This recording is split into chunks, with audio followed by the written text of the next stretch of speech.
Hey guys, it's Drew here from Hard Body Reviews with a sort of overdue Blu-ray update. I picked up a lot of stuff since my last one in, I guess it was mid-November, no, early November.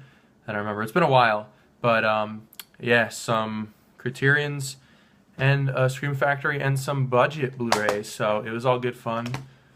I'll start off with the two budgets. I snagged The Fountain. I had been really wanting to rewatch this because I saw it back when it came out, 2006, I believe.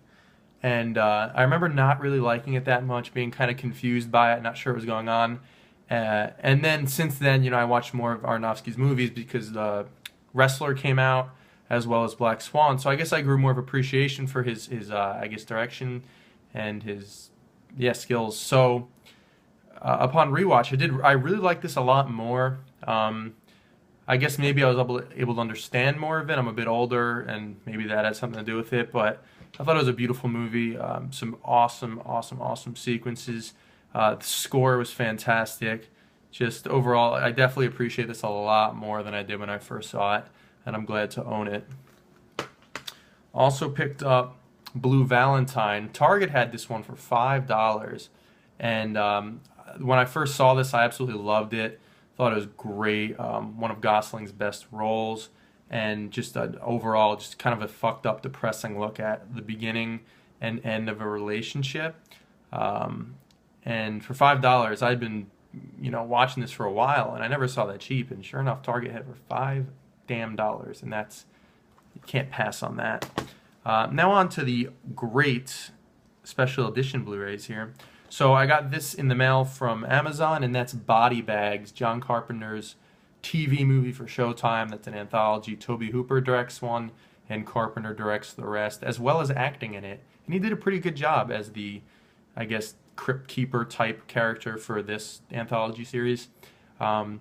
This was supposed to come out, I think it was the first or second week of November, I can't remember, but for whatever reason, it got really delayed, and I didn't get it until about a week ago. Don't know why the delay happened, but be forewarned with this movie. There are some sound issues. When the characters hit like S's or F's, anything where there's like a S or a F, there's some crackle in the speaker. And it's not my TV because I looked online and other people encountered this issue. I mean, maybe that's how it's always been. Maybe there's nothing to do about that, but just be forewarned about that. Overall, though, that was the first time I've seen Body Bags, and I really liked it, especially the first segment, the gas station one. Classic Carpenter. From just the music and the way things were filmed, it's just excellent. And the one entitled "The One About the Hair" was really good. The final one that Tobe Hooper directed with Mark Hamill, where he's the baseball player and he gets a new eye, wasn't that big of a fan of that one, but overall, especially the segments in between with John Carpenter acting as the mortician guy, excellent release, and I'm glad to own this one on Blu-ray. Now onto the Criterions. Barnes & Noble is having a killer sale this Black Friday weekend, so I went like 3 different times when there were different cashiers, because you got 30% off and it was already marked down half off from the MRSP, whatever it is. And so I was able to get Videodrome really cheap for $14, and that is killer because this thing's always $25, $23, $24 around that range. And great David Cronenberg body horror movie. A lot of sexual shit in this, a lot of gory stuff in this.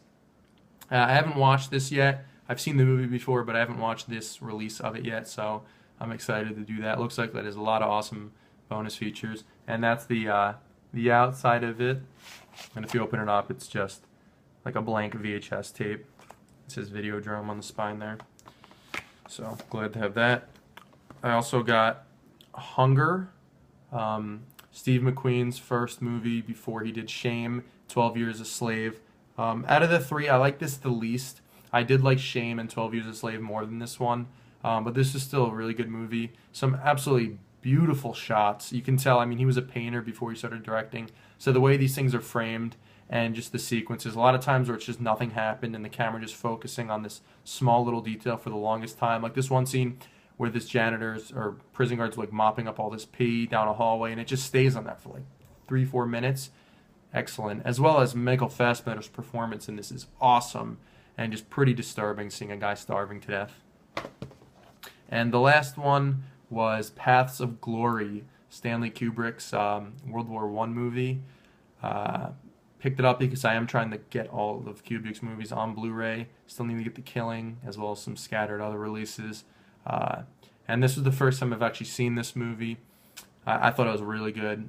One of the better World War I movies. I mean, I could count on my hand probably the ones I've seen where there's really not that many World War I movies. It's a shame because I'm much more interested in World War I than World War II. It's just so brutal and fucked up, and it's a shame we don't get more of them. But this was really good. And the transfer on this looked great. Some awesome, really good, thorough bonus features on this as well. So, great release. I'm glad I got it. And that's actually all of them for now. So long.